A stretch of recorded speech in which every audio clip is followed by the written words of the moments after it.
Tonight, the rivers of 2 continents are being quietly repaired, not by engineers or machines, but by a 40-pound animal that works in the dark, asks for nothing, and was almost erased from the earth a century ago for the fur on its back. The animal is a beaver. You probably know what one looks like. A small mammal, about the size of a medium dog, with a flat, scaly tail, dense brown fur, and prominent orange teeth. They are not glamorous animals. There has never been a charismatic megafauna campaign for them. No one runs marathons for beavers, and they do not show up on the front of conservation magazines. They are quietly, almost stubbornly, ordinary. But that ordinary animal is doing more for the rivers, the climate, and the wildlife of 2 continents than almost anything else its size. And it has been doing it, more or less, since dinosaurs. The first has appeared during a stretch of time called the Late Eocene. Somewhere around 40 million years ago, they have been chewing trees and building dams ever since. Before we go any further, if listening here has helped you wind down, consider giving this video a like. It quietly helps others find their way here on nights when they need it. Subscribe if you'd like to come back for more nights like this one. And in the comments, you can tell us what country you're listening from, so the rest of us can imagine the lights going off in different places, all over the same gentle world. This story is about that small, dark animal in the cold water. It is also about something much larger. It is about what happened when most of those animals were removed from the landscape, and what is now slowly happening as a few of them come back. It is about an empire we did not know we had, an empire we drained, and an empire that is, in small patches in different countries, beginning to reassemble itself. Most of this is not happening in places anyone notices. It is happening in headwater streams in Wyoming, in marshy corners of Devon, in farmland creeks in Bavaria, in dry gullies in eastern Oregon, in places that are mostly seen by trees and birds, and the occasional rancher checking fence lines. The beavers do not know they are doing climate work. They are not part of any project. They are just doing what beavers do. What beavers do is hold water. That is the simplest way to say it. A beaver, given a flowing stream, will slow it down. It will build a dam, mostly out of sticks and mud, and it will keep building until the water on the upstream side of the dam is deep enough to swim in safely. Then it will build a lodge to live in, and then, usually, it will keep building more dams, because the family is growing, and because the sound of running water nearby is, to a beaver, a reason to act. The slowed water spreads.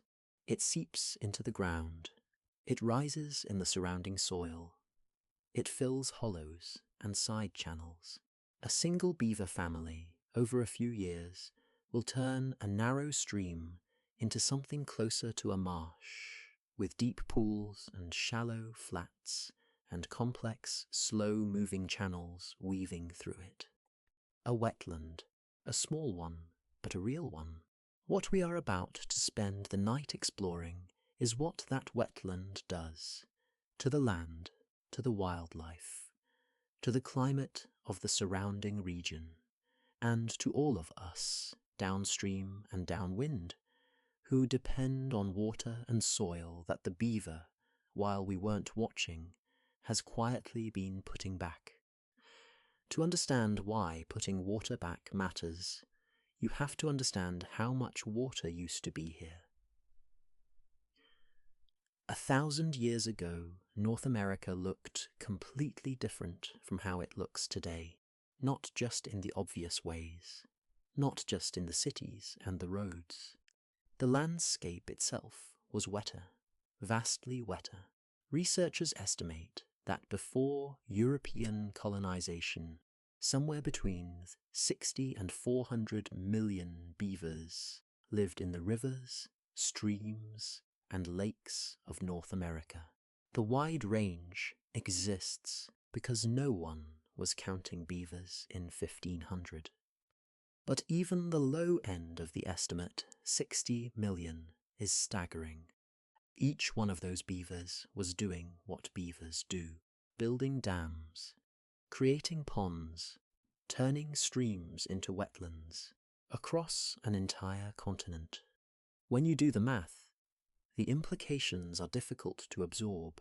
If even the lower estimate is correct, then beaver-influenced wetlands covered an area comparable to the modern state of California. Some researchers think the actual area was larger. The land we now think of as forest, prairie, grassland, even arid valley floor in some parts of the American West, was in many places a complex network of slow-moving water, shallow ponds, marshy meadows, and side channels braided through what we would today call rivers. There is evidence of this older world in the soil itself.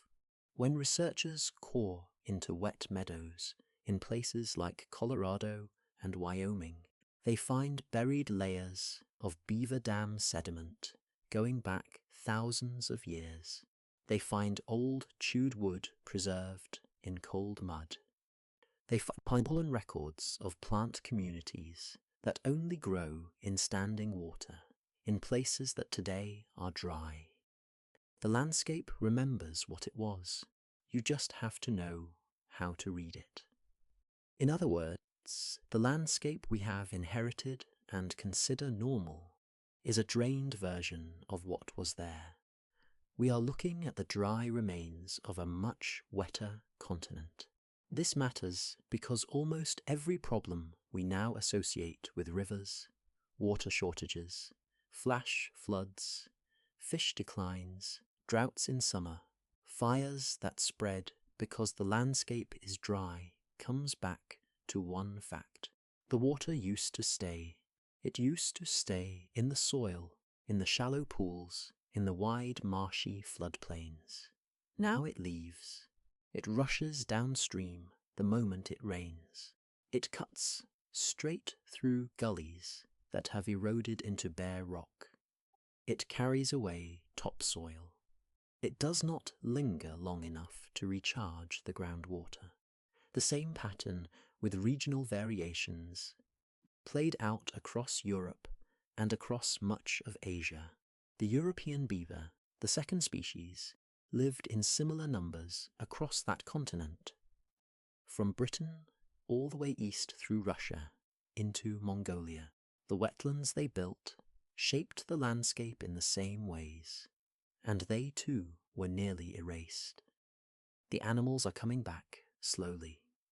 We will get to that, but the empire they once held is mostly gone, and the maps we use of normal water flow are based on the world after they left. There is no specific moment in the past you can point to and say, this is what it should look like. Ecosystems change, climates change, forests rise and fall, but there is a baseline somewhere in the past that included a small, dark animal in every cold stream, working at night, slowing water down. That baseline lasted, with regional variations, for the better part of 40 million years. And then, in the span of about 3 centuries, it ended. What replaced it is what we now call the world. The ending was not slow. It happened, in the long view, almost overnight. By the early 1600s, European fashion had decided that gentlemen wore beaver fur hats. Not the fur itself, exactly, but the undercoat. Beavers have two layers of fur, a long outer layer that sheds water, called the guard hairs, and a dense inner layer of incredibly fine, almost downy fibers that traps air and keeps the animal warm in cold rivers. That underfur, when separated from the guard hairs and pressed with heat and moisture, makes a smooth, dense, waterproof felt. The best felt anyone in Europe had ever found. European beavers had already been hunted to scarcity by the time the felt hat became universal. So the felt makers turned to the new continent. North America still had its beaver empire intact, and the people who had lived there for thousands of years had always trapped beavers for food and clothing. Now there was a buyer, an enormous, persistent buyer who would take every pelt that could be brought to the coast. The Hudson's Bay Company was founded in 1670 for this purpose. It is one of the oldest continuously operating companies in the world. For 2.5 centuries, its main business was buying beaver pelts from indigenous trappers and from the coureurs des bois, who paddled the rivers of the interior, and shipping those pelts to felt factories in London and Paris. The American Fur Company, founded by John Jacob Astor in 1808, did the same on the United States side. Astor became the wealthiest person in America almost entirely on beavers. It is hard to picture the scale. In the 1700s, the Hudson's Bay Company was moving 100,000 beaver pelts a year through its posts. By the early 1800s, the combined trade from all companies operating in North America was on the order of 500,000 pelts annually, year after year, generation after generation. The animals could not keep up. By 1900, the North American beaver population had dropped from somewhere between 60 and 400 million animals to about 100,000, a reduction of roughly 99.9%. Entire river systems, where beaver dams had been a feature of every kilometre of stream, were empty. The dams were abandoned. The lodges fell apart. The ponds drained. The wetlands dried. The Eurasian beaver fared even worse, on a smaller scale. By the early 1900s, the second species, castor fiber, had been reduced to about 1,200 individuals worldwide. They survived in just 8 small refuge populations across Europe and Asia, one in southern Norway, one in eastern Germany along the Elbe, one in the Rhone Valley in France, a few in Russia and Mongolia. That was the entire global population of European beavers. 1,200 animals scattered across a continent that had once held tens of millions.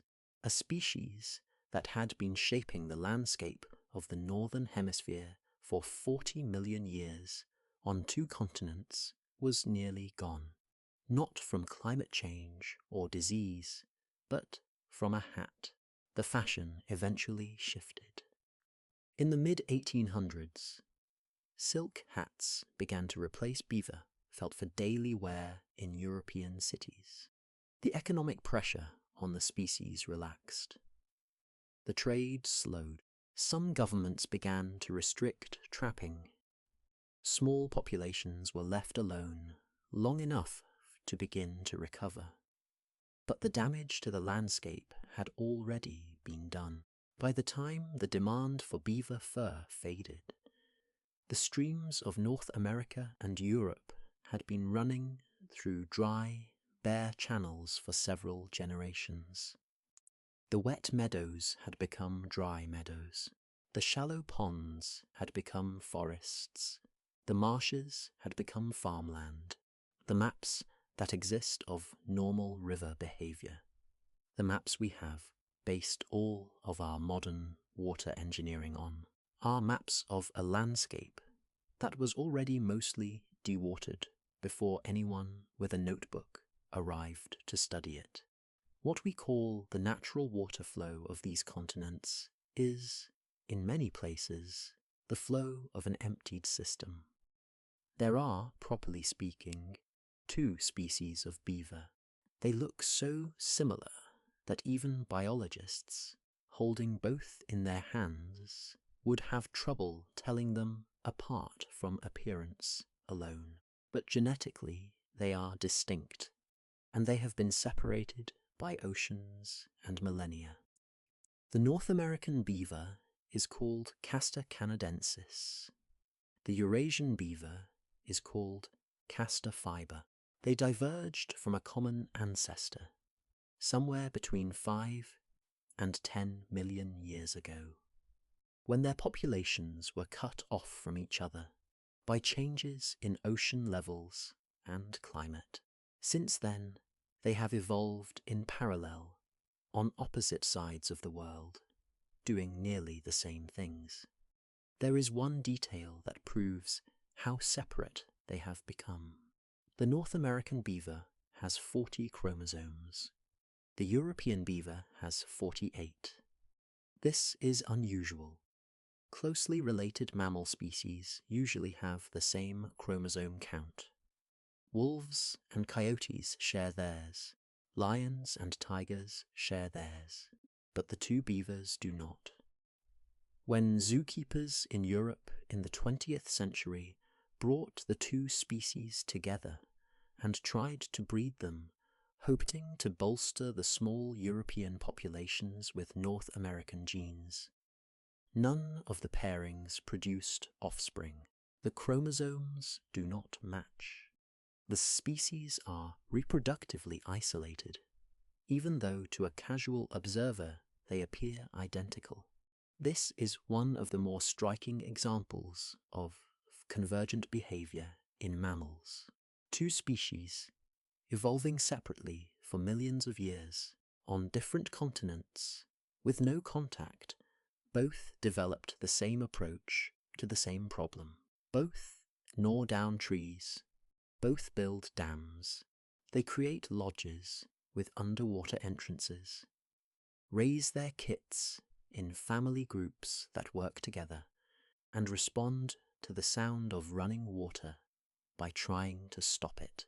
The same behavior, twice, invented in parallel. There are small differences, mostly things only a researcher would notice. The European beaver's skull is slightly narrower. Its tail is slightly thinner. Its dams tend to be smaller on average, though this may be because European streams are smaller. The North American beaver is, on average, slightly larger.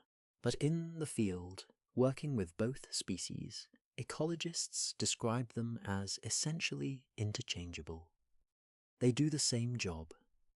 This matters for what comes later. When the European beaver was reduced to those 1,200 individuals in the early 1900s, conservation efforts went to extraordinary lengths to bring them back.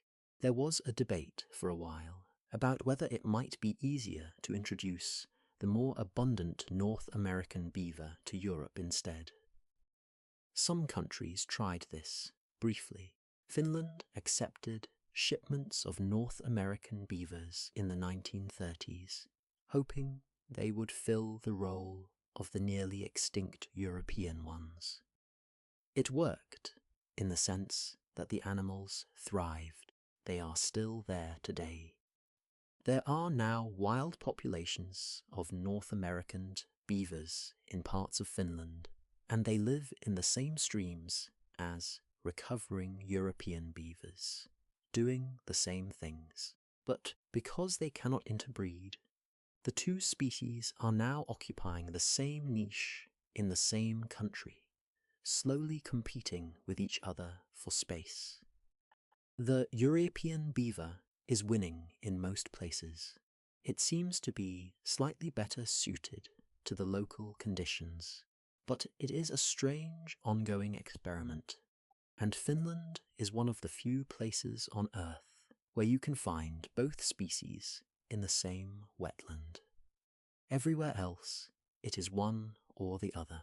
North American beavers in North America, European beavers in Europe and Asia, both doing the same patient work, both recovering over the past century from the same near-extinction event, both holding water in the soil of two different continents in the same way for the same reasons, without anyone telling them to.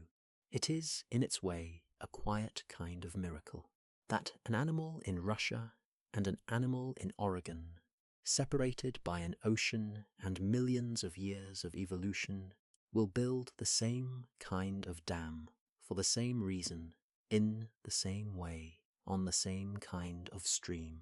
Convergent engineering on a planetary scale. Let me describe the animal more carefully, now that you know how nearly impossible it has been to wipe out, and how patient its work has been. The actual creature deserves a closer look. A full-grown beaver weighs between 20 and 30 kilograms, depending on age, season, and species. About the size of a large dog. They are the second largest rodent on Earth, after the capybara of South America. They live for about 15 to 20 years in the wild, though many die younger to predation and harsh winters. Their fur, the thing that almost killed them, is extraordinary. The outer guard hairs are coarse and shed water. Beneath them is the underfur, tens of thousands of hairs per square centimetre of skin, incredibly fine and almost silken. The fur is essentially a wetsuit. A beaver's can spend an hour in near-freezing water and emerge with its skin dry.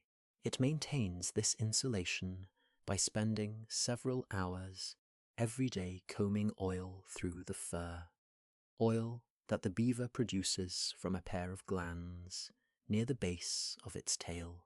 The oil is what keeps water from ever reaching the skin. Then there is the tail, the famous flat, scaly tail. A popular myth says the tail is what the beaver uses to pack mud onto a dam. It isn't. Beavers carry mud cradled against their chests with their front paws. The tail is for swimming, for thermoregulation, and for communication. When startled, a beaver slaps its tail flat against the water with extraordinary force, producing a sharp, loud crack that can be heard for hundreds of meters. The slap warns every other beaver in the area to dive. In summer, the tail also serves as a radiator, releasing body heat through its bare skin. In winter, blood vessels in the tail constrict to conserve warmth. The eyes have a third eyelid. Most aquatic mammals do. It is a transparent membrane called a nictitating membrane that closes over the eye when the beaver is underwater, like a pair of built-in swimming goggles. The eyes still see clearly through it. The beaver can swim with its real eyes open in cold, muddy water and find branches and lodge entrances by sight as well as touch. The ears and nose seal shut. Small flaps of muscle close the ear canals and nostrils as the beaver dives. There is also a special flap of skin behind the front teeth that allows the beaver to chew underwater without filling its mouth with water. It can drag a log, gnaw at it, and carry pieces back to its lodge without ever surfacing. Its lungs are unusually large for an animal of its size, and its metabolism slows during a dive. A beaver can hold its breath for about 15 minutes if necessary. In normal swimming, dives last 1 to 2 minutes, but when threatened or working at depth, a beaver can stay under for nearly a quarter of an hour, motionless, conserving oxygen. Then the teeth, the famous orange teeth, the most distinctive feature of any beaver photograph, and one of the more elegant pieces of biology in any mammal. A beaver's incisors, the 4 long front teeth used for gnawing wood, never stop growing. They are kept at the right length by constant wearing down against each other and against the wood the animal chews. The outer enamel of those teeth contains iron, which gives them their distinctive orange-red colour. The iron also makes the enamel significantly harder than the dentin behind it. As the teeth wear, the softer dentin behind erodes faster than the iron-hardened enamel in front, keeping the cutting edge constantly sharp. The teeth, in effect, sharpen themselves. A beaver does not need to keep them sharp. The geometry of the dental wear does it automatically. It is one of the few examples in nature of a tool that maintains its own edge. This is the animal that in the dark, in cold water, is building. And once you know how well equipped it is for the work itself starts to make more sense. The building starts with a sound. A beaver does not begin a dam by looking at a stream and deciding to dam it. The behavior is triggered by something more specific, the sound of running water. If a beaver can hear water moving, the beaver will try to stop the noise. That is the closest thing to a thought we can attribute to the process. Stop the noise. This has been tested. In the 1970s, a Swedish researcher named Lars Wilson set up an experiment with captive beavers. He placed a small loudspeaker on dry ground near the beavers, far from any actual water, and played a recording of a trickling stream through it. The beavers, hearing the sound where no water was visible, came over and began packing mud onto the speaker. They worked until they had covered it completely. The sound, of course, did not stop because it was a recording. The beavers kept working anyway. The trigger was the sound itself, not the water. This is part of how a beaver dam grows. The animal places a branch in the current.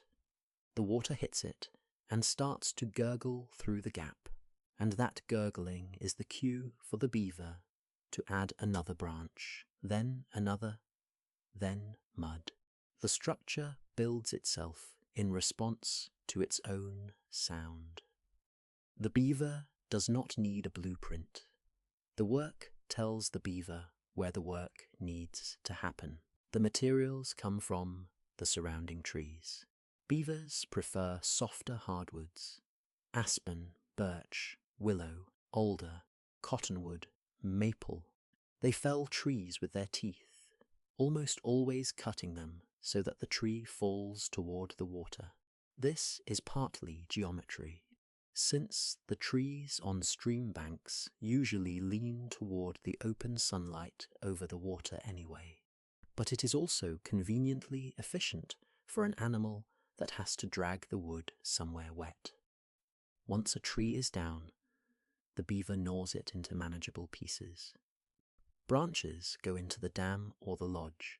Bark goes into the diet.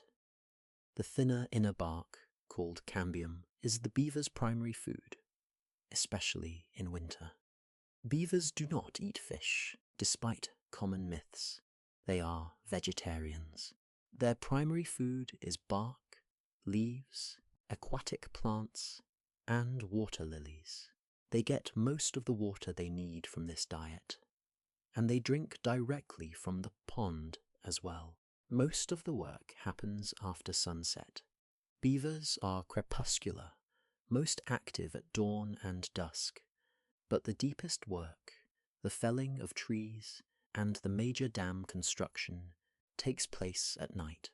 They have excellent low-light vision, and the underwater sensors make night a more comfortable working environment than day. By the time the sun is fully up, a beaver family has usually retired to its lodge to rest. The fresh tree stumps, the dragged branches, the new mud on the dam are what remain visible. The animals themselves are out of sight, asleep. A dam can grow quickly. A small one on a small stream can be functional within a few weeks of work. A larger structure may take months. The longest beaver dam ever measured was found in northern Alberta in 2007, in Wood Buffalo National Park. It was 850 meters long, visible from satellite imagery, and was the result of multiple generations of beavers working on the same structure across decades. A small dynasty in the same family of dams. Over time, dams require constant maintenance. Floods damage them. Other beavers compete for territory. The wood rots, the mud washes out, the structure shifts. A beaver family inspects and repairs its dam essentially every night. The maintenance is more or less continuous. The dam is not built and finished. It is built and rebuilt every night for as long as the family lives there. And as long as the family lives there, the water keeps backing up, which is what we are about to see next. The dam does not stop the river. This is the first thing to understand about it. A beaver dam is not a wall. It is a strainer. Water still moves through. Some of it seeps through the spaces between the branches. Some spills over the top during high flow. The rest filters down into the stream below. The dam is permeable by design, partly because beavers cannot build truly watertight structures, and partly because they do not need to. The point of the dam is not to hold the water in. The point is to hold it longer. Slow water behaves differently from fast water.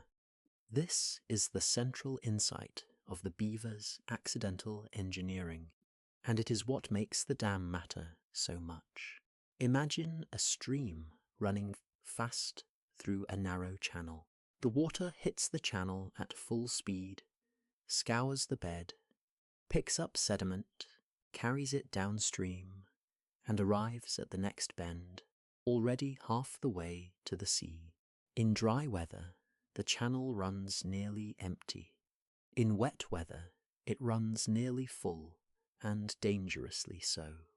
The water moves through the landscape, but it does not stay in the landscape. It is a guest passing through. Now put a dam across that channel. The water arrives, hits the dam, and slows. It begins to pile up behind the obstruction. The shallow stream becomes a deeper pool. The pool spreads sideways into the floodplain. Within a few weeks, what was a narrow current is a small pond. Within a few months, the pond has expanded to cover whatever low ground sits behind the dam. The water is no longer just passing through. It is sitting. It is lingering.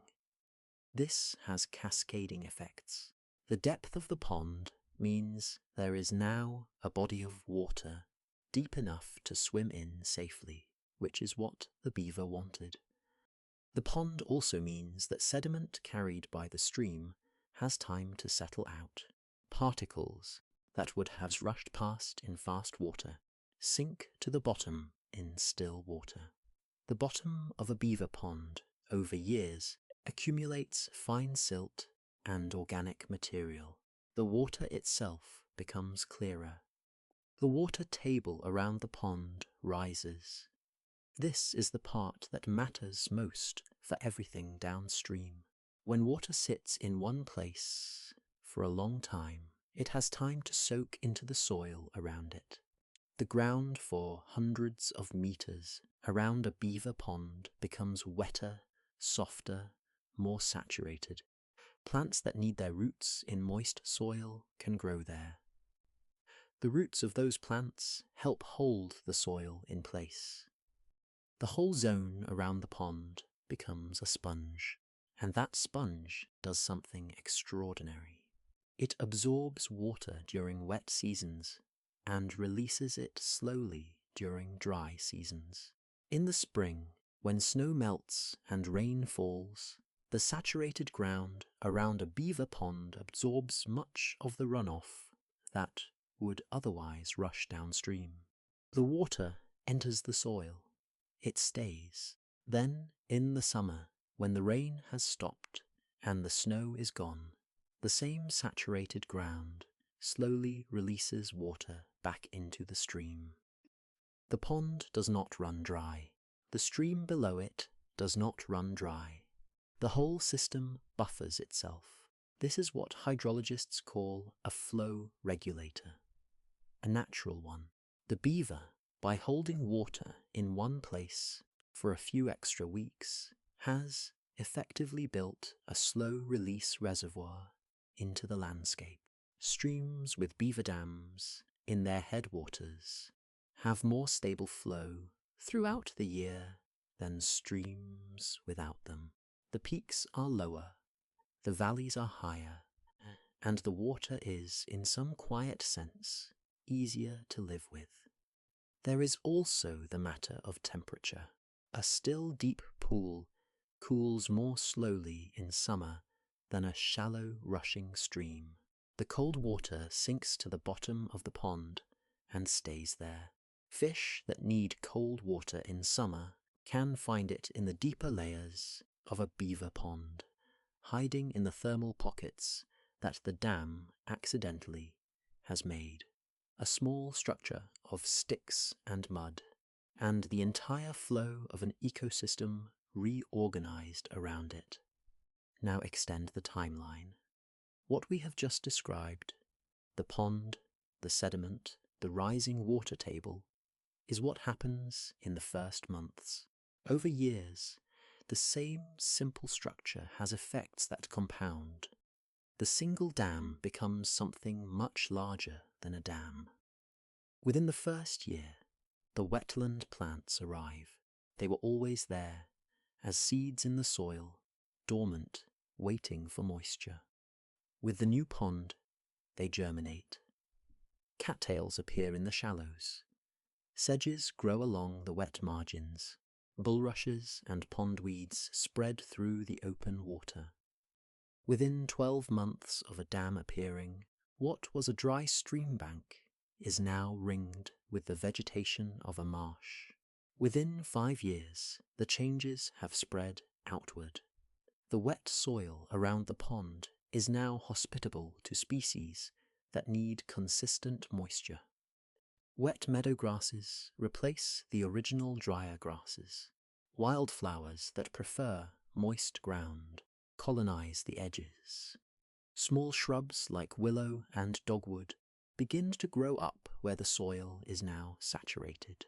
The character of the surrounding landscape, not just the immediate pond, has begun to change. Within 10 or 15 years, if the beaver family has remained, the landscape is unrecognizable. The original stream is gone. In its place, there are now multiple channels of slow-moving water. The original dam has often been joined by additional dams downstream and upstream, built by the same family, expanding its territory. The whole valley floor, for some distance, has been converted into a stepped sequence of ponds and connecting wetland. This is what biologists call a beaver complex. Not a single dam, but a network, a series of small dams creating a series of small ponds connected by shallow channels, side pools, and saturated meadow. The water no longer flows in a line. It spreads and diverges and rejoins, pausing in some pools longer than in others, seeping into the soil and coming back out somewhere else. The complex is much more than the sum of the individual dams. The land it covers may be 10 or 20 times the original stream. The total volume of water held in the system at any given moment is enormous compared to what a single channel would carry, and the diversity of habitats within the complex is far greater than what existed before. There are deep pools and shallow runs, warm sun-soaked flats, and cold spring-fed pockets, tangled root masses in the water where small fish can hide, and open sandy bottoms where wading birds can hunt. This is the natural starting condition of a great many streams in the northern hemisphere, before humans changed it. There is a quiet detail in all of this. The original stream has not been destroyed. It is still there, somewhere inside the complex, moving more slowly than it used to. The dam complex is not an opposite of the stream. It is what the stream wants to become, when there is something patient enough to slow it down. If the beaver family eventually moves on, perhaps because the local food supply is exhausted, or because the original dam has filled with so much sediment that the pond has gradually become a meadow, the system slowly transitions again. With no maintenance, the dams degrade. Floods cut new channels through them. The ponds drain. What remains is a wet meadow, deeply enriched with the sediment of decades of pond life. The soil is now black and full of organic matter, much richer than the surrounding land. These old beaver meadows, abandoned and dry, are some of the most fertile patches of land in any forested region.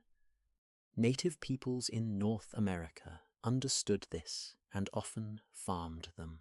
Modern ecologists call the cycle the beaver succession. Stream becomes pond, pond becomes wetland, wetland becomes meadow, and meadow eventually becomes forest again. And then, often, a new beaver family arrives, finds a flowing stream through a wet forest, and the whole cycle begins again. It is one of the most quietly powerful patterns in the temperate world, and almost nobody outside of ecology has ever heard of it. What we have not yet talked about is who lives in all this water. A beaver complex is, in ecological terms, a magnet. Once the pond exists, once the wet meadow forms, other species find their way in. Some quickly, some over generations. Almost none of them are there because of the beaver directly. They are there because the beaver, by building, has made a place where they can live. Frogs are usually among the first to arrive.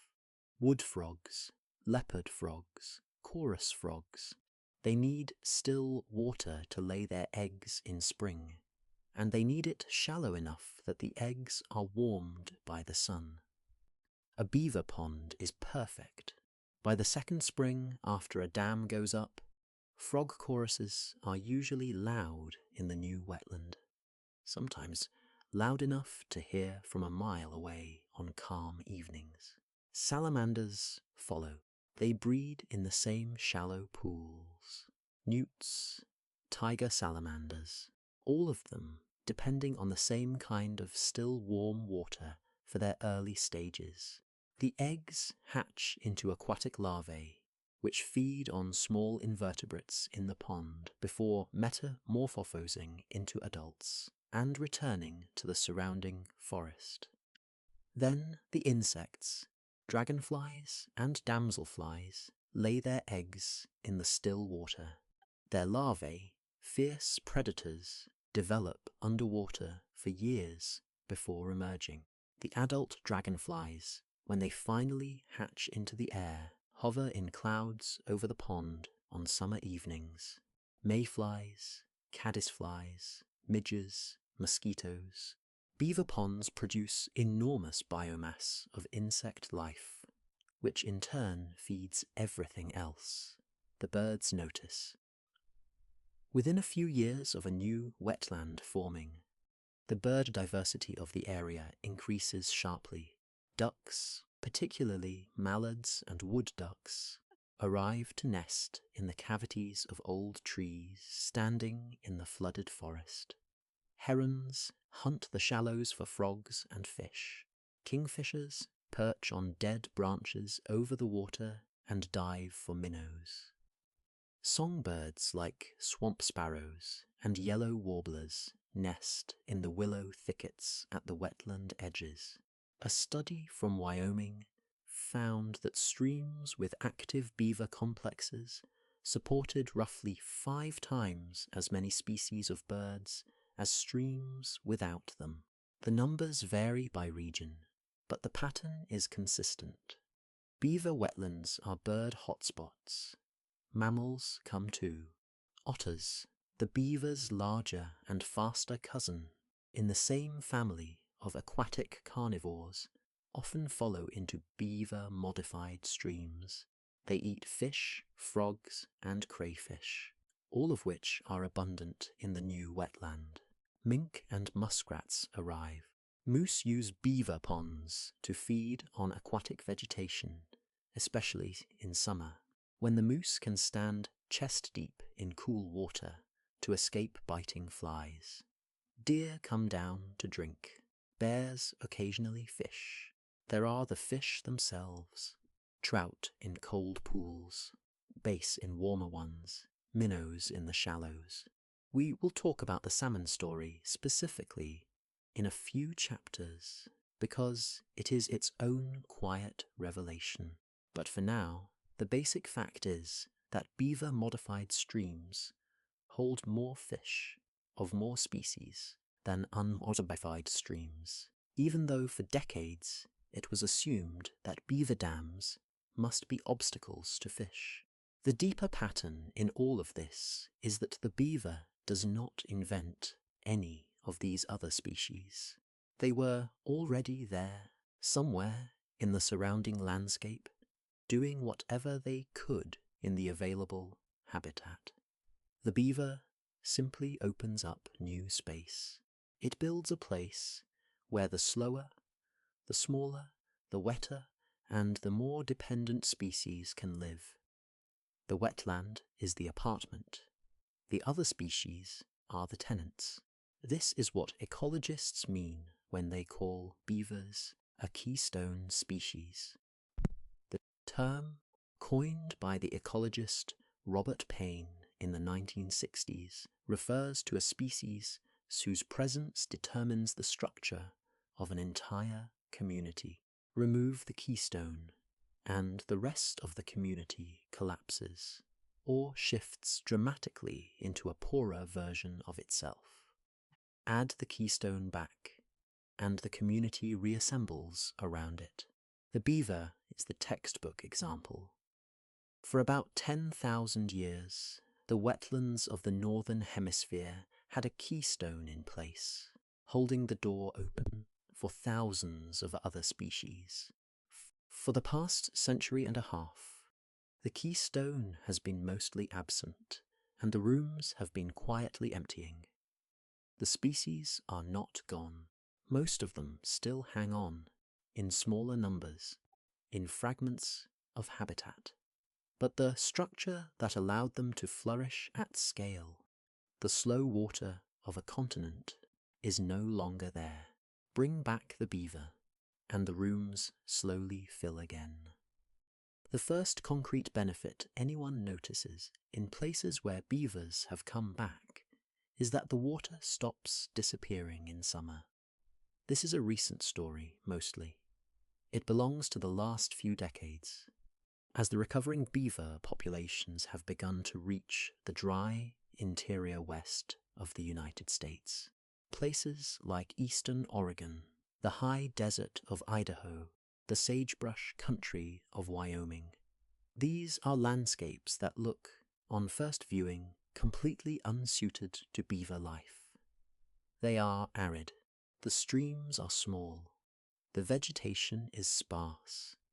But they did have beavers once, before the trapping, and the streams that ran through them used to run year-round, even through the hottest summers, because the beaver wetlands held the water back. By the late 20th century, those streams had been running dry every July, sometimes earlier. Ranchers depending on stream flow for livestock and irrigation were watching their water disappear in midsummer, year after year. The conventional response was infrastructure. Dig deeper wells, pump from aquifers, build artificial reservoirs upstream. All of it expensive. All of it requiring maintenance and energy, and, in many cases, none of it solving the underlying problem, which was that the landscape itself no longer held water the way it used to. Then, slowly, people began to notice what was happening in the few places. Beavers had been allowed to return. The Methow Valley in northern Washington state is one of the clearest examples. In the late 2000s, a project began there to trap so-called nuisance beavers, animals that had moved into populated areas where they were causing problems, and relocate them to the headwater streams in the mountains, where their dams could do useful work. The project, called the Methow Beaver Project, has now released hundreds of beavers into upper elevation streams over the past 2 decades. The results have been striking. Streams that used to run dry by midsummer are now flowing all year. The ground around them is greener. The riparian vegetation, the band of plants along the stream banks, has extended outward where it used to be shrinking inward. Native fish populations have rebounded, and, perhaps most importantly, to the surrounding ranching community, the water now arrives downstream later in the summer when it is needed for grazing and irrigation, instead of all rushing past in early spring. The same pattern has been documented elsewhere. Studies in Nevada, in Utah, in eastern Oregon all show the same essential result. When beavers are present, streams that would otherwise run dry in late summer continue to flow. The flow is smaller than the spring peak, but it is there. The water has been stored not just in the pond, but in the saturated ground around the pond, and it bleeds back into the stream slowly through the dry months. In one Nevada study, researchers measured a stream's flow before beavers re-established, and again after. The before measurement, dry by July. The after measurement, flowing at a steady low rate well into October. Same stream, same precipitation. The difference was the presence of dams. What is happening here is, in some quiet sense, climate adaptation. The western United States, like many regions in the world, is getting drier.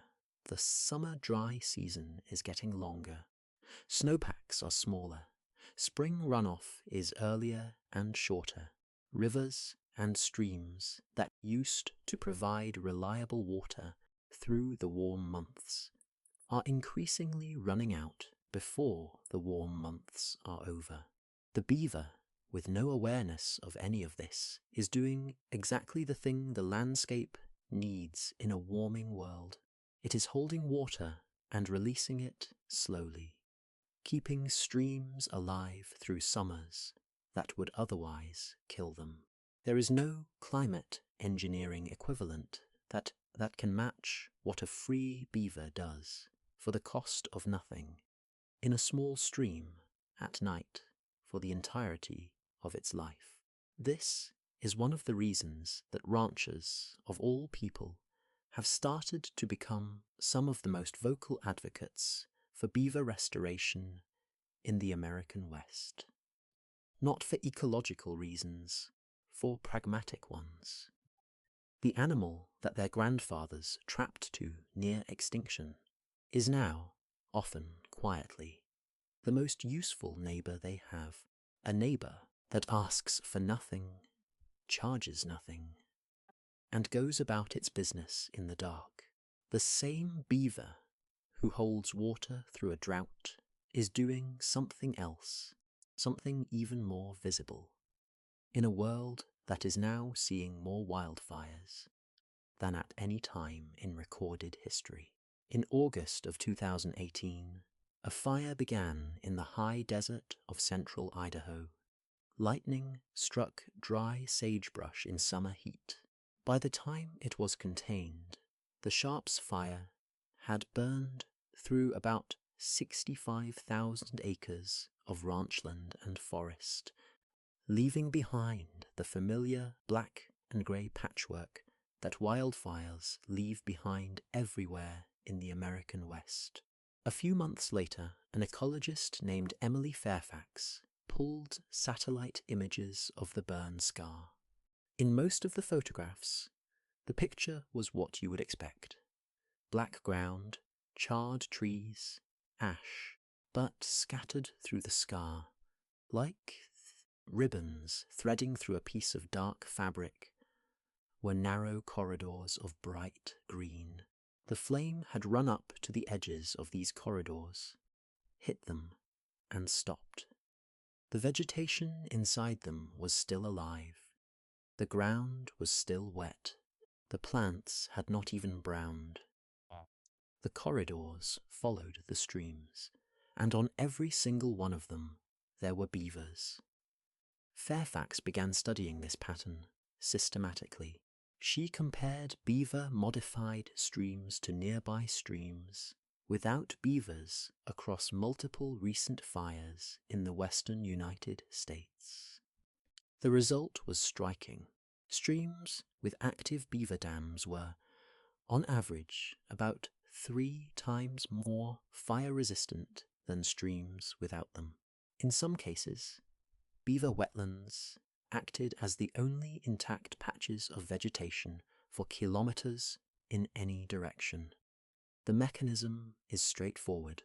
The saturated ground around a beaver pond does not burn. Wet soil cannot ignite.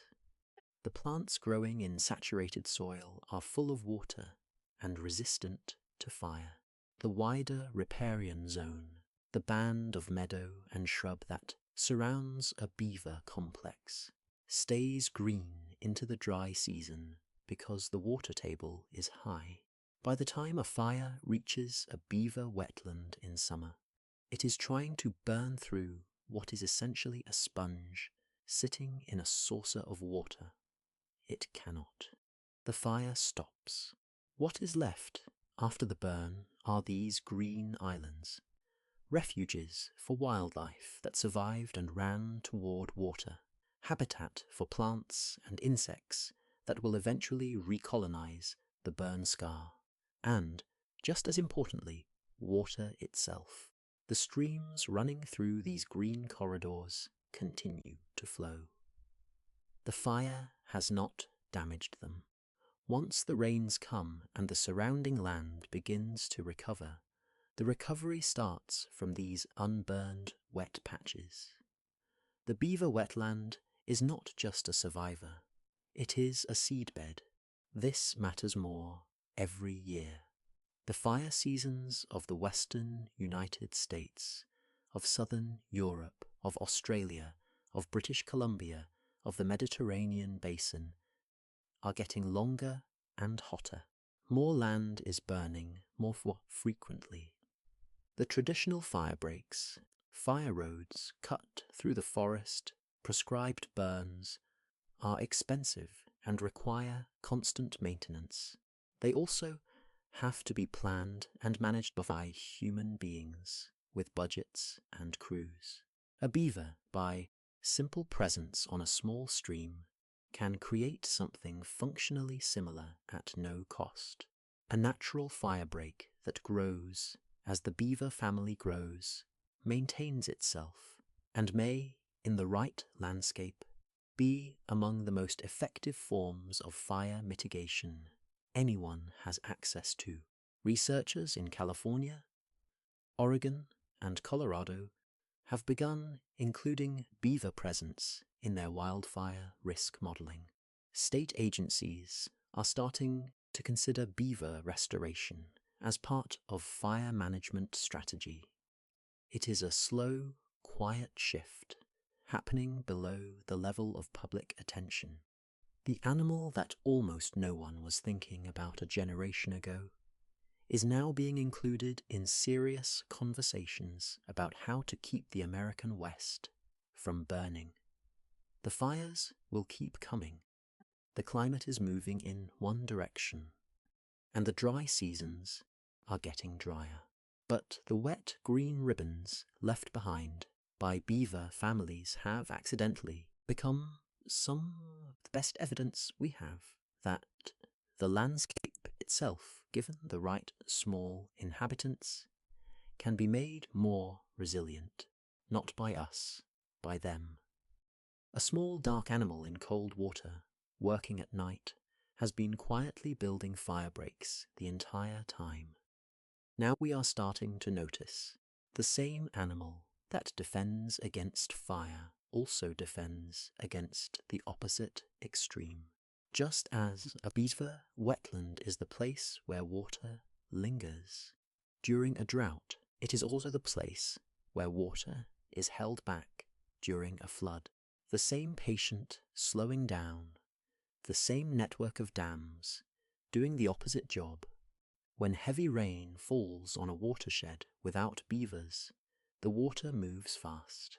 It runs off the bare ground, funnels into stream channels, and rushes downstream toward whatever river, town, or low-lying farmland sits below. The peak of the flood arrives quickly, with great force, and overwhelms whatever infrastructure was built to contain it. This is the basic shape of a modern flood event. Hours, not days. Sharp peak, not gentle rise. When the same heavy rain falls on a watershed with beavers, the shape changes. The first dam in the headwaters slows the water immediately. It pools behind the dam, spreads sideways into the floodplain, and only some of it spills over and continues downstream. The next dam, perhaps a few hundred meters lower, does the same with what arrives. By the time the water reaches the bottom of the watershed, it has been delayed at every step, dispersed at every step, and absorbed at every step. The flood peak is lower, the peak arrives later, and the duration of the high water is longer, while its actual height is less. In flood terms, this is everything. The damage caused by floods is mostly a function of peak height. A river that rises by 3 meters in 2 hours destroys more than a river that rises by 1 meter over 12 hours, even if the total volume of water is similar. Lowering the peak, even by a little, can mean the difference between a flooded basement and a survivable storm. Lowering the peak by 30% can mean the difference between a small town being evacuated and a small town being lost. That 30% figure is not a guess. It comes from one of the most carefully measured beaver studies anywhere. In 2011, the Devon Wildlife Trust in southwest England established a beaver enclosure on a small stream in Devon. Beavers were released into a fenced area, and the stream's behaviour was measured upstream and downstream of their dams. Researchers measured flow rates, water depth, sediment carriage, and chemistry for years. What they found surprised even the project's optimists.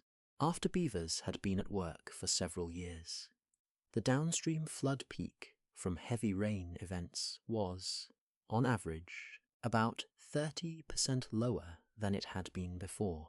The water from a major storm took longer to reach the bottom of the catchment. The total amount of water was unchanged, but the timing was completely different. A flood that would have come crashing through in hours now arrived, as an extended elevated flow over a day or more. For the farmland and the village downstream of the trial, this was the difference between damaging floods and manageable ones. Similar findings have come from other projects in Europe. A study in Bavaria documented reduced flood peaks downstream of beaver wetlands by comparable margins. The Pickering watershed in Yorkshire, where beavers were reintroduced as part of a broader natural flood management scheme, showed marked reductions in downstream flood damage. The same effects have been measured in beaver restored streams in Oregon and Wyoming. The mechanism is so simple it is almost embarrassing. Slow water down, and the flood that arrives at the bottom of the valley is smaller. There is no engineering. There are no concrete levees, no upstream reservoirs, no flood walls. There are just sticks and mud, arranged across small streams by an animal that has no idea what a flood gauge is. There is a phrase that has begun to appear in the European water management literature: natural flood management. It refers to a set of techniques that use the landscape itself, rather than concrete infrastructure, to reduce flood risk. These include restoring wetlands, planting trees along streams, and removing the straightened channels of old rivers. Many of these techniques are useful. The most effective single one, where it can be applied, is putting beavers back. This is one of the things that is changing how governments think about flood risk. The old model was to build harder defences, deeper channels, taller walls. The new model, in many catchments, is to make the upper watershed wetter and more spongy, so that less flood ever reaches the lower watershed in the first place. The animal doing this work is, again, not aware that it is doing it. The beaver is building a pond to swim in, raising a family, gnawing trees. The fact that the dam happens to lower a downstream flood peak by 30% is a side effect. It just turns out to be a side effect, worth more than almost any other piece of flood infrastructure ever built. If there is one species that has reaped the most from the return of the beaver, it might be a fish that grew up in the same water. For a long time, it was thought that beavers were bad for salmon. The argument seemed obvious. A beaver dam is a wall across a stream. Salmon, returning from the ocean to spawn, swim upstream against the current to reach their birthplaces. If you put a wall across the stream, the fish cannot get past it. End of story. This logic, applied for decades in North America, led to programs that paid people to remove beaver dams from salmon streams.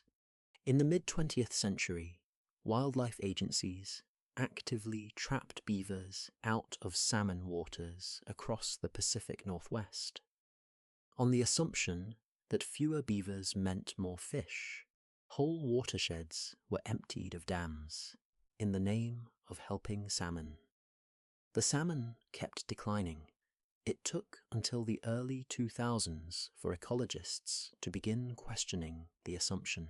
A research team, led by Michael Pollock at the National Oceanic and Atmospheric Administrations began studying salmon populations in streams with active beaver dams. What they found upended the older view almost completely. The dams were not blocking the salmon. The salmon were getting past them. Adult salmon are powerful swimmers. A beaver dam, even a large one, has openings. There are gaps between sticks. There are places where water spills over.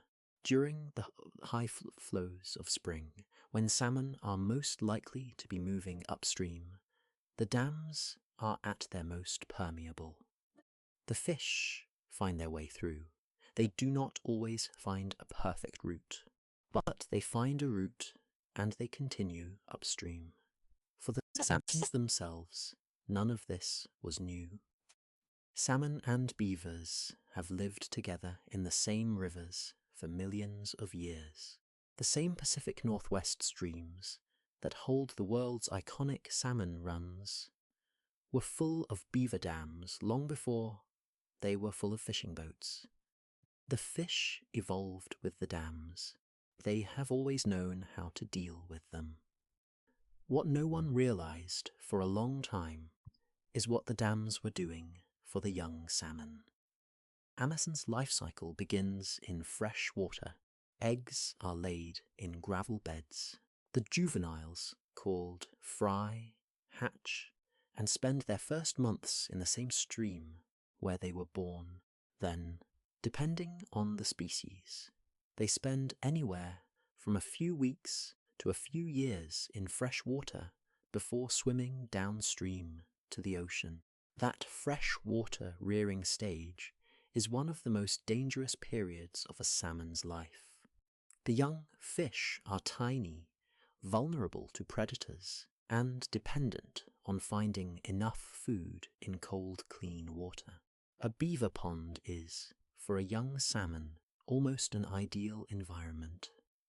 The slow water of the pond is full of aquatic insects.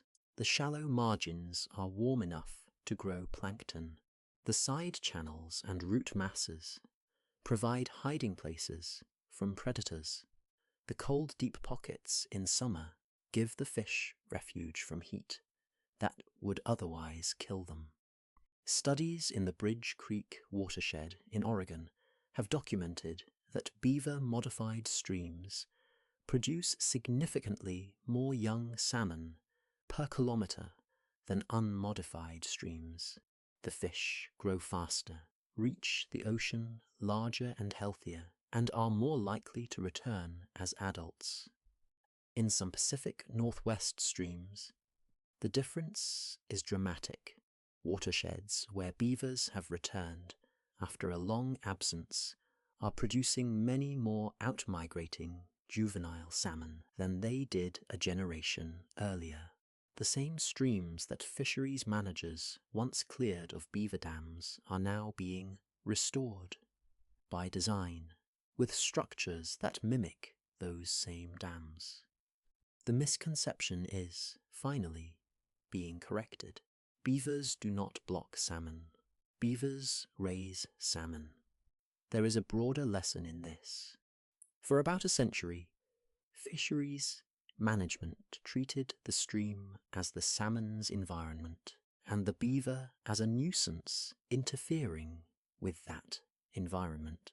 The newer view is that the stream, modified by beavers, was the salmon's environment all along.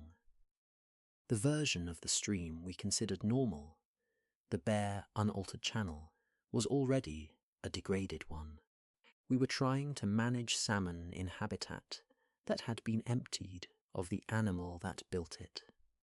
When the beaver comes back, the salmon come back too. Not because we managed them, because the beaver builds the kind of stream they were always meant to live in. The lesson keeps repeating throughout this story. Removing the keystone took a century of effort and produced a century of decline. Putting the keystone back takes very little, and the recovery when it comes in many directions at once. There is a kind of work the beaver is doing that you cannot see from a satellite, that does not show up on a fire scar map, that does not produce a single visible green ribbon in the landscape. It happens underneath the water. Every beaver pond is slowly burying carbon. The mechanism is simple. Leaves fall into the pond, branches sink, aquatic plants grow, die, and settle to the bottom. Mud accumulates above them all. Year after year, organic material drifts down through the slow water and lands on the floor of the pond, where it joins decades of similar material before it. In a fast stream, this organic matter would not stay. It would be flushed downstream, broken up by current, and oxidized in turbulent water until it had returned its carbon back to the atmosphere as carbon dioxide. The leaves would decompose in months, the wood in a few years, and very little long-term storage would result. In a beaver pond, the situation is different. The water is still, the bottom is cold, and the sediment, once it settles, is rarely disturbed. The conditions in the lower layers of the pond, beneath the active water and the surface mud, are what chemists call anaerobic. Almost no oxygen reaches that depth. Without oxygen, the microbial processes that break down organic matter slow dramatically. Decomposition becomes a long, slow chemistry instead of a quick one. This is the same process that produces peat, the same process that, over geological time, produces coal. Organic carbon, kept cold and wet and away from air, can persist for centuries or millennia. Beaver ponds do not last that long, of course. A single dam may stand for decades. Eventually it will be abandoned or breached or sediment-filled until it becomes a meadow. But during its life as a pond, it accumulates layers of organic-rich sediment that hold an unusual amount of carbon, locked away in cool, wet mud where the air cannot reach it. And when the pond eventually becomes a meadow, much of that carbon stays buried in the soil. The numbers are striking. Ellen Wohl, an ecologist at Colorado State University, measured the carbon stored in active beaver meadows in Rocky Mountain National Park. She found that beaver-modified valley bottoms stored carbon at rates many times higher than nearby unmodified valley bottoms. Some patches held the equivalent of decades of carbon accumulation, deep in the saturated sediments. Per acre, an active beaver meadow can store carbon at rates competitive with mature temperate forests. This was an unexpected finding. Forests get most of the attention in conversations about carbon and climate. Wetlands have always been recognized as carbon-rich, but the role of beavers, specifically in creating those wetlands at scale, was not part of the conversation. Once researchers began doing the math, the implications were difficult to absorb. If even a fraction of the historical beaver wetlands of North America were restored, the carbon storage gains would be measurable on a continental scale. This is not a solution to climate change. It would not be sufficient. There is no animal on its own that can offset what industrial economies are doing to the atmosphere. But it is, in its quiet way, one of the more underappreciated pieces of the climate equation. A beaver does not know about carbon. It is not trying to slow climate change. It is building a pond, raising kits, gnawing trees. The pond, by accident, is sequestering carbon in mud, and the carbon, by accident is being kept out of the atmosphere for as long as the wetland exists. There is something deeply quiet about this. The kind of work that does not announce itself. The kind of work that is happening in the dark, under cold water, in places no one is watching.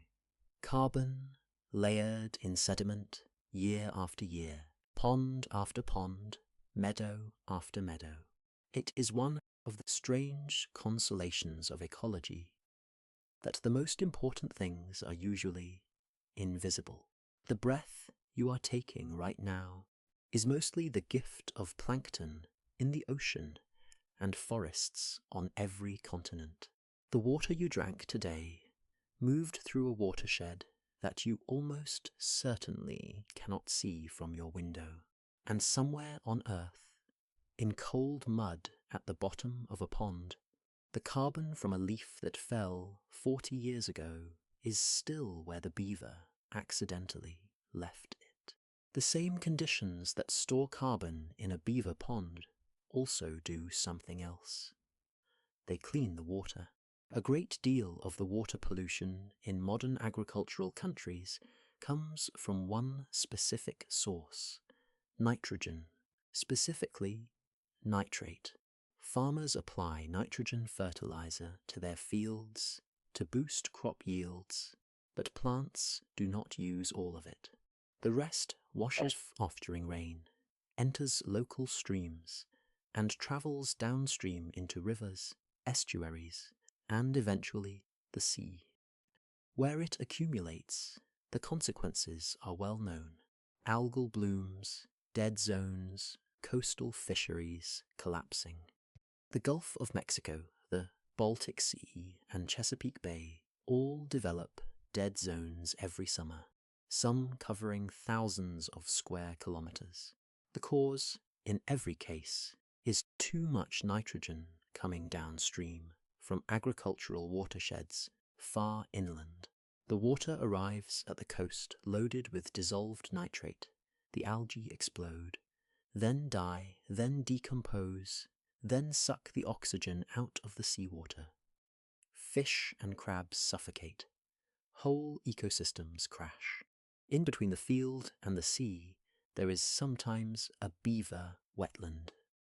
The wetland does something quietly important. As the nitrate-rich water passes through it, the slow current gives microbes in the mud time to work. These microbes, in the same anaerobic conditions that preserve carbon, also perform a process called denitrification. They take the dissolved nitrate, strip the oxygen off of it, and release nitrogen back into the atmosphere as nitrogen gas. The same nitrogen gas that already makes up most of our atmosphere, harmless and inert. When the water exits the wetland on the downstream side, it carries significantly less nitrogen than when it entered. How much less depends on the wetland and the flow. Studies of beaver-influenced streams in agricultural catchments have measured nitrate reductions of 40% or more between the inflow and outflow of a beaver complex. In some heavily fertilized watersheds, the reductions have been higher still.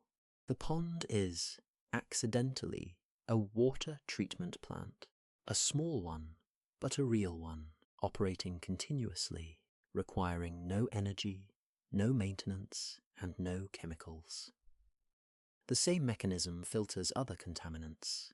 Phosphorus, another major pollutant from agricultural runoff and from sewage, also settles out in the slow water of a beaver pond. Heavy metals, where they exist, bind to the organic sediment and are sequestered there. Sediment itself, the silty topsoil, washing off ploughed fields, drops out of the slow water and is captured in the pond floor rather than continuing downstream. A river that flows through a series of beaver wetlands is cleaner, on every measurable axis. By the time it reaches the lowlands, than a river that flows through a series of bare channels. There is a familiar problem developing in agricultural countries everywhere. Drinking water for towns and cities downstream of intensive farming is increasingly contaminated with nitrate, to the point where many water utilities are spending significant amounts of money to remove it before the water reaches consumer taps. In England, in parts of the American Midwest, in the Netherlands, in Denmark, water treatment plants are designed and run specifically to filter out the nitrogen that agriculture has put into the watershed. A beaver, doing nothing more than what beavers have always done, performs a similar service for free. This has not gone unnoticed. In Europe, where water management is increasingly approached as a watershed-wide problem, beaver restoration is now considered part of the toolkit for meeting clean water targets under the European Water Framework Directive. In some catchments, the most cost-effective way to lower nitrate concentrations in a river is to allow beavers to recolonize its headwaters. There is a quiet symmetry in this. The dam slows the water. The slow water gives microbes time to work, and those microbes break down pollution. The cleaner water flows downstream, where humans and other animals depend on it. The beaver is not aware of any of this.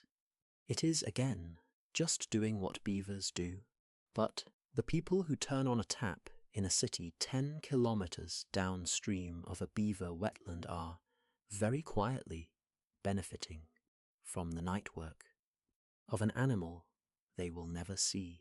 A century ago, in 1900, there were about 100,000 beavers left in North America. Today, there are between 10 and 15 million. This is one of the great, quiet success stories in conservation history, and almost nobody has ever heard of it. There were no celebrity campaigns, no famous ecologists pleading for beavers on television.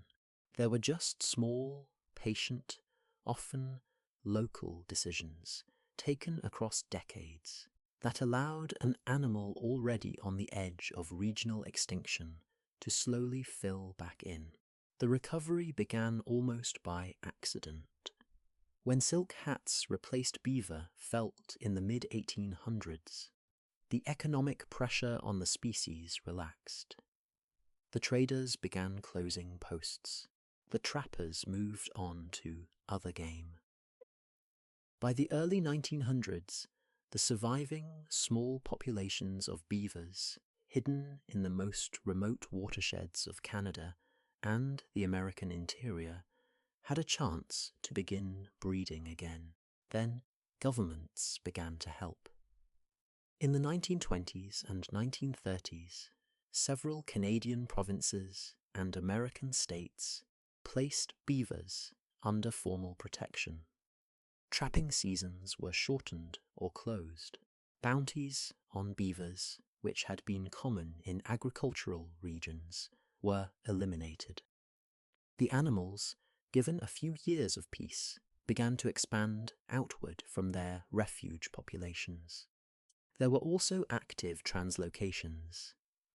State wildlife agencies began moving beavers from places where they were common to places where they had been wiped out.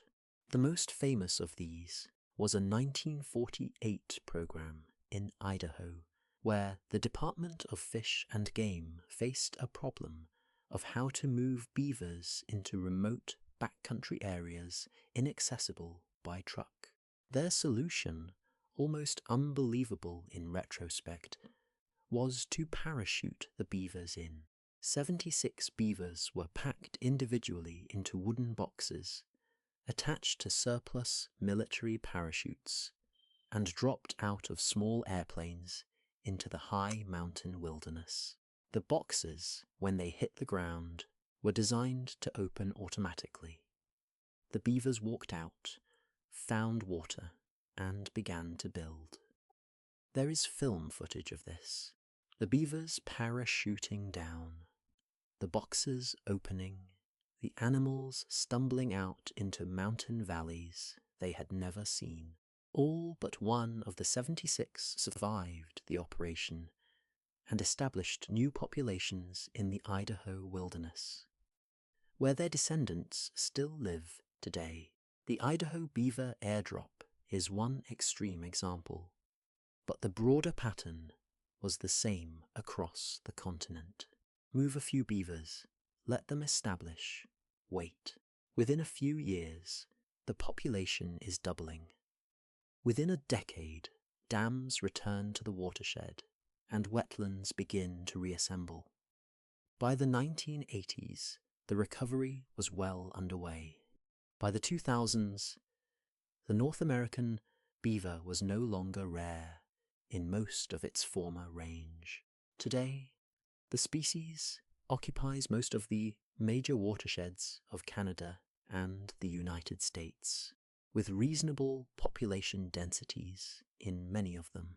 The total population, between 10 and 15 million, is still a small fraction of the pre-colonial number, but it is enough. Enough to start putting some of the old water back. The European beaver has followed a similar arc, on a slower timeline. From those fenvinned 200 individuals in 1900, the European population today is estimated at over 1 million animals, spread across most of the continent. Countries that had not had beavers for centuries, including England, Belgium, Italy, and Scotland, now have wild breeding populations again. Most of these returns were the result of deliberate reintroduction. A few were the result of beavers swimming back in on their own from neighbouring countries with recovering populations. 1 million beavers in Europe, 10 to 15 million in North America. Compared to the hundreds of millions that were once there, it is still a fraction. But compared to the few thousand that were left at the bottom of the decline, it is an extraordinary recovery. The animal is back. Not everywhere it used to be. Not in the numbers it used to have, but back. And every one of those animals, in its small corner of a continent, is doing the same thing its ancestors did, slowing water down, building wetlands, putting carbon in mud, reducing flood peaks, cooling salmon streams, filtering nitrogen out of farm runoff. Quiet work by a quiet animal in quiet streams, returning to the places it was nearly erased from over the span of about a century, with very little fanfare. The next chapter is about the people who finally started to notice. The animal came back. The people who study it took a while longer. For most of the 20th century, beavers were treated by wildlife agencies as a kind of background species, a pest often, when they flooded roads or culverts, a trapping resource. A footnote in management plans focused on more glamorous animals like elk and salmon. Almost no one was building careers around beavers. Almost no one was advocating for their return as a serious conservation strategy. They were just there, recovering on their own, in places where people happened not to mind them. This began to change around the turn of the millennium. A handful of researchers began publishing studies that documented, with measurements rather than anecdotes, what beavers were actually doing to the landscapes they returned to. The water holding effects, the salmon production, the carbon storage, the fire resistance, the nitrate filtering. Each finding, on its own, was modest. Taken together, the picture was extraordinary. The beaver was not just a pest or a fur animal. It was one of the most powerful ecological forces in temperate landscapes, and a tool of considerable use to anyone trying to restore a degraded watershed.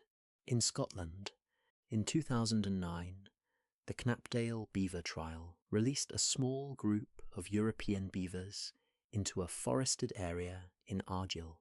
It was the first formal beaver reintroduction in the United Kingdom in over 400 years.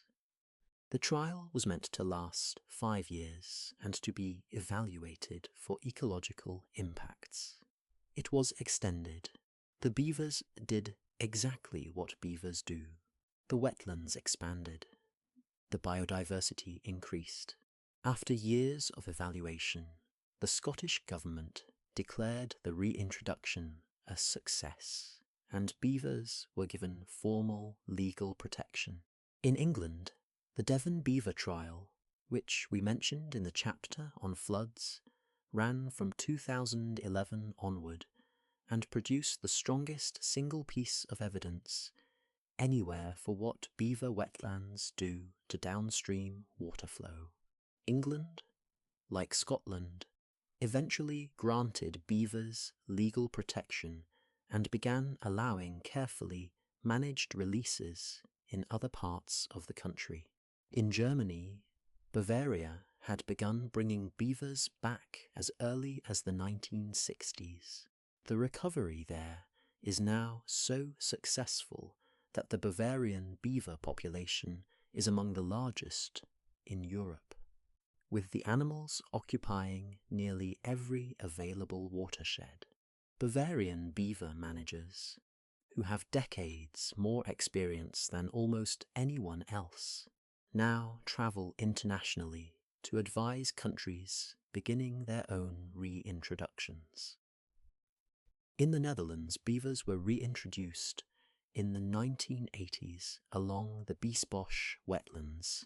They have since spread to most of the country's larger river systems, where they coexist with one of the most densely human-populated landscapes in Europe. The Dutch experience is particularly important because it shows that beavers can be part of working agricultural landscapes, not just remote wilderness.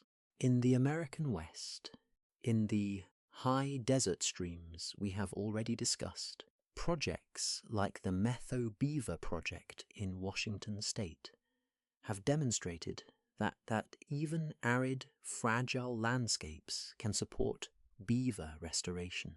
Similar projects now operate in Oregon, Utah, Wyoming, Nevada, and California. The community of ecologists, ranchers, farmers, and water managers working on this has gradually given itself a name: Beaver Believers.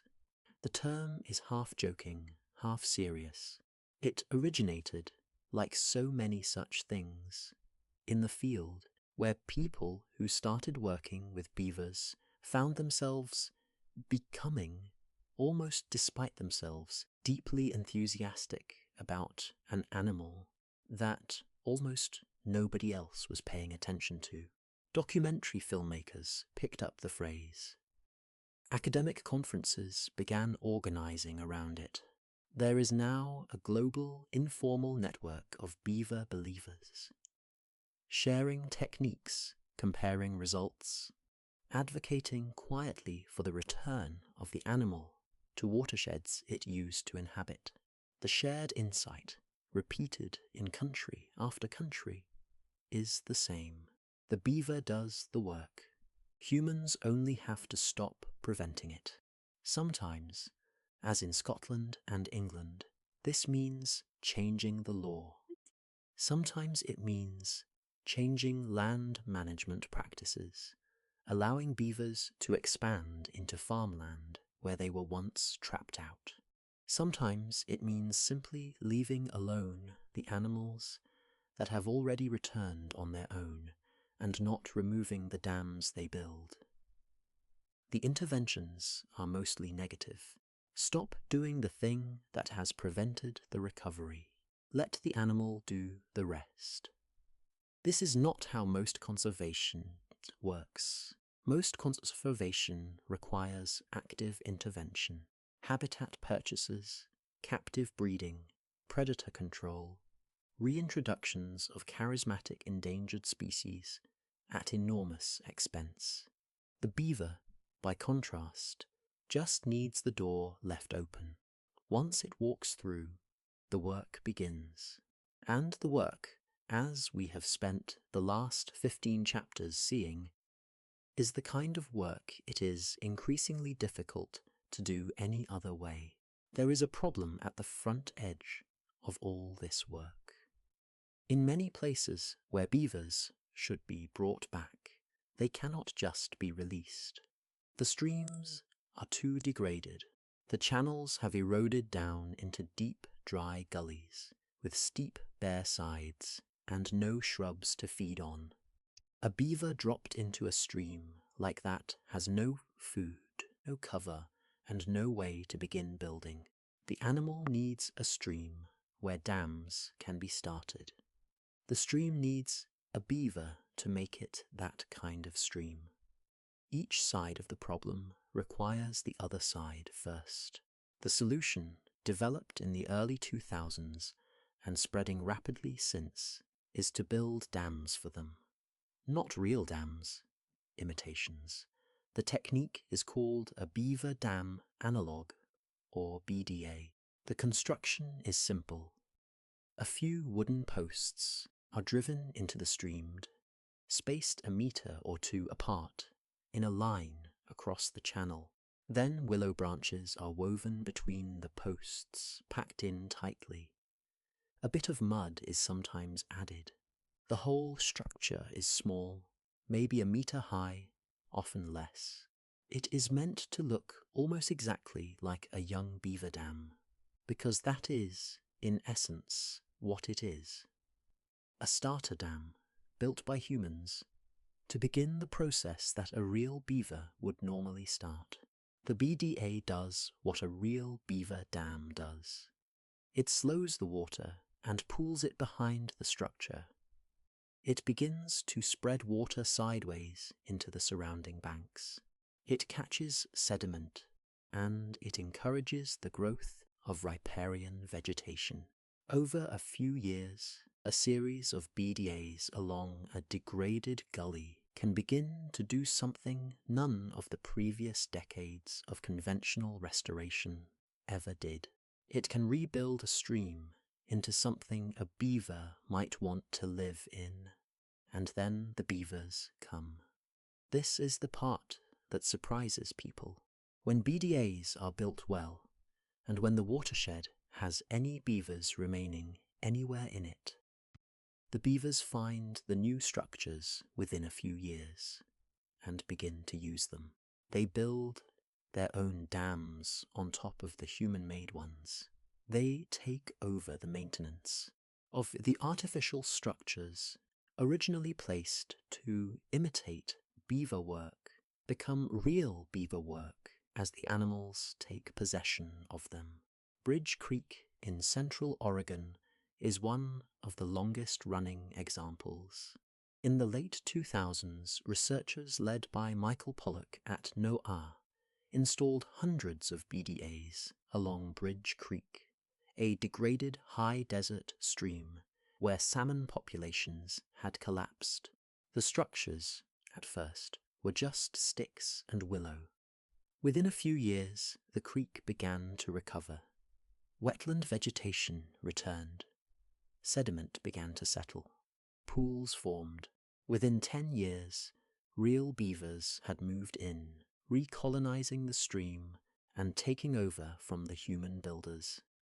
Today, Bridge Creek looks nothing like the eroded gully it was in 2005.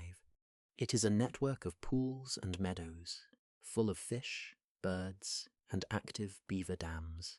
The transition from human work to animal work happened quietly, without ceremony, as the conditions slowly improved enough for the animal to do the rest. This kind of intervention has a particular name in restoration ecology: process-based restoration. The idea is that you do not try to restore the final state of an ecosystem directly. You restore the processes that build that ecosystem, and then you let the system do the work itself. With beavers, the BDA is the start of the process. The beavers are the process. The recovered wetland is the result. It is one of the most cost-effective restoration techniques ever measured. The materials are local. The labour is moderate. The maintenance minimal. And once beavers take over, the human contribution becomes almost zero. The watershed restores itself, with a small assist at the beginning. Compared to conventional restoration, which often involves heavy equipment, large budgets, and constant intervention, BDA-based restoration is almost laughably modest. A few people, a few weekends, some willow branches and wooden posts, and the eventual return of an animal that, given any opening at all, will take over the rest of the job. The BDA is not a substitute for a beaver. It is a request, an invitation, a wooden offering placed into a stream that says, in essence, please come back. We have started the work. Please finish it. In thousands of small streams across the American West, across parts of England, across Bavaria and the Netherlands, beavers have begun to do exactly that. They have moved into watersheds where humans built starter dams for them. They have built on top of those starter dams, and they have taken back, slowly, watersheds that nobody thought could be restored without enormous and expensive work. We do not have to do all of it. We only have to begin. There is something to learn from all of this, and it is not really about beavers. Across this story, the same pattern has repeated. A small animal, working at night, in cold water, in places almost no one watches, is performing a set of tasks that humans, with all of our technology and money, would struggle to replicate: slowing floods, holding water through droughts, cooling streams, storing carbon, filtering nitrogen, stopping fires, sheltering thousands of other species. The list keeps growing as researchers measure more carefully, and none of it is happening because the beaver is trying to help. The beaver does not know that climate change exists. The beaver has no concept of biodiversity or carbon sequestration or watershed services. The beaver is just being a beaver. Slow water, build a pond, eat some bark, raise a family, repair the dam at night. That is what quiet work looks like. It does not announce itself, require a project plan, or need permission, budget, or institutional support. It happens because the animal is alive, and the conditions are right. And when those conditions exist, it scales naturally. One beaver becomes a family. A family becomes a complex, which becomes a wetland, which transforms a kilometre of stream. Several kilometres become a watershed.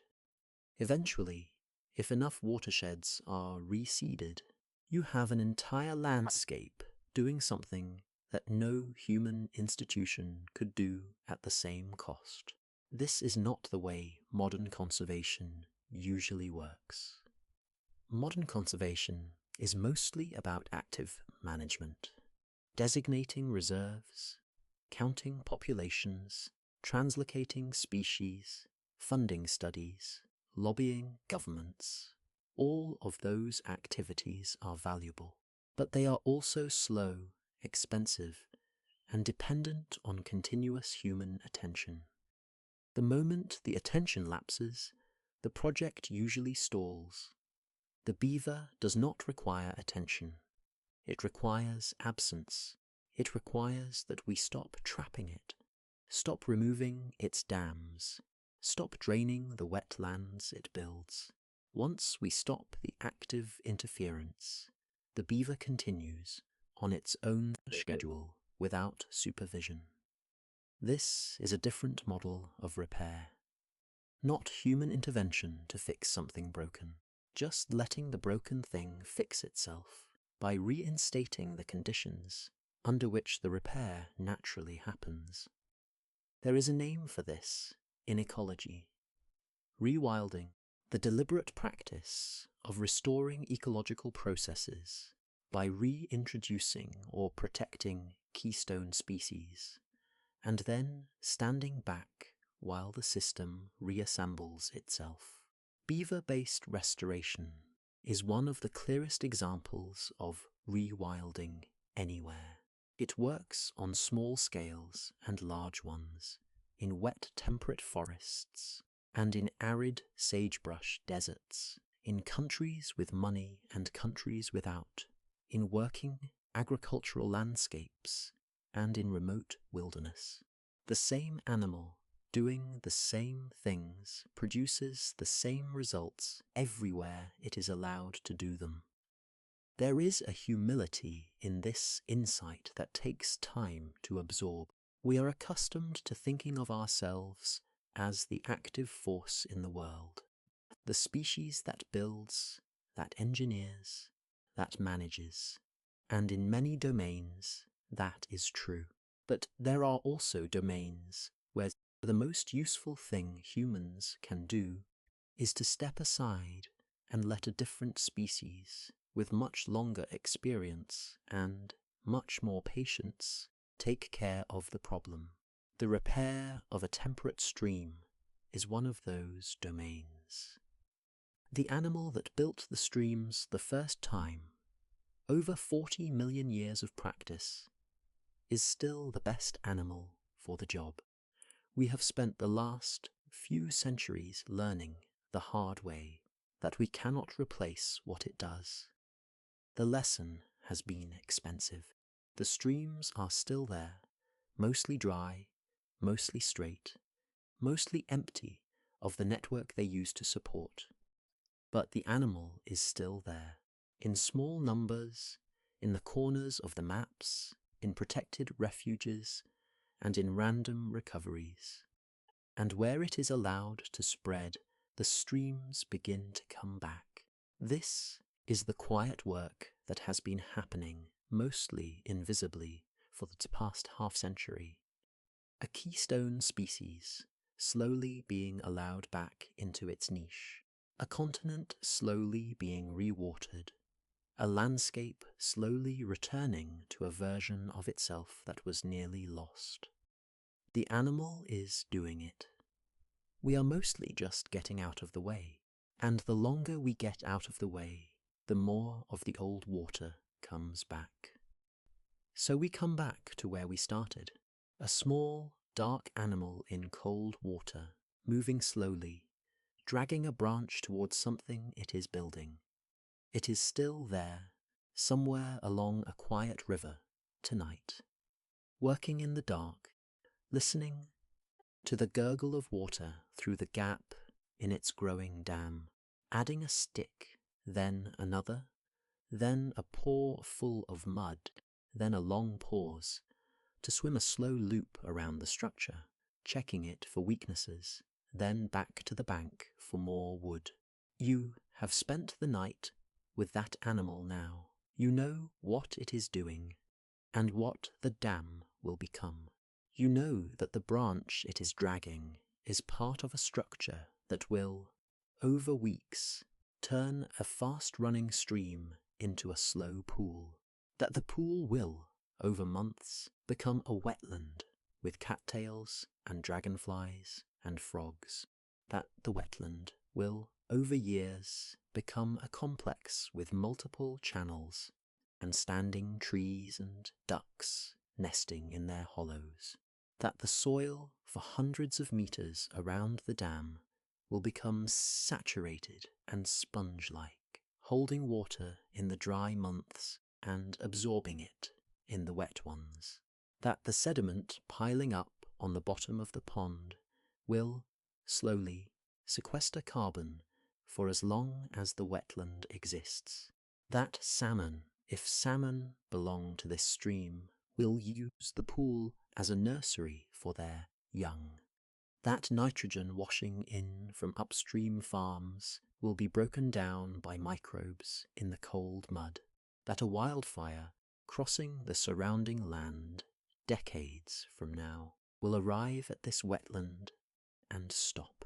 You know that the animal is, accidentally, doing all of this, and that it has no idea any of it is happening, that its grandparents on this same continent were nearly wiped from the planet by the demand for fashionable hats, that its great-great-grandparents, somewhere on this same stream or nearby, would have done exactly the same work. You know about the two species, the 40 chromosomes and the 48, the iron in the orange teeth, the third eyelid, the 15-minute breath hold, the convergent engineering on two continents that produced, in independent lines of evolution, the same patient water-slowing animal. You know about the lost empire and the recovery, the 100,000 survivors of 1900 who have become 10 or 15 billion today, the European 1200 who have become more than 1 million, the people who finally noticed what the animal was doing and began, quietly, to help it come back. If listening here tonight has helped, please consider giving this video a like. It quietly helps more sleepy listeners find their way here on nights when they need it. Subscribe if you would like to come back for more nights like this one, when we will sit together with another patient corner of the natural world. And if you have not yet told us in the comments where you are listening from, you still can. We like imagining the lights going off in different cities and different countries, all over a slowly rehydrating planet, whose quiet repairs are happening underneath us while we sleep. The animal is still there, somewhere, on a stream you have probably never seen, in a country you may have never visited. The work is going on tonight. The branches are being placed and the mud packed. The water behind the small dark animal rises patiently against the dam. Tomorrow night, and the next, the same animal will be there, doing the same work, slowing the same water, holding the planet together with sticks and mud, one small stream at a time. Until then, settle in. Let your shoulders fall. Let the room be quiet. The beaver will keep doing what it does. The water will keep rising slowly behind the dam, and the wetland will keep filling out around it. Tomorrow, somewhere downstream, a flood that would have damaged a town will arrive smaller than it would have. A fire that would have spread across a hillside will hit the green corridor and stop. A salmon will find a cold pocket of water it needs to survive the summer. None of these things will make the news. None of them will be celebrated. They will just happen the way they have been happening for 40 million years. Good night from here. Good night from the stream. Good night from a small, dark animal whose patient work has been keeping the world together while no one was watching for longer than anything alive remembers.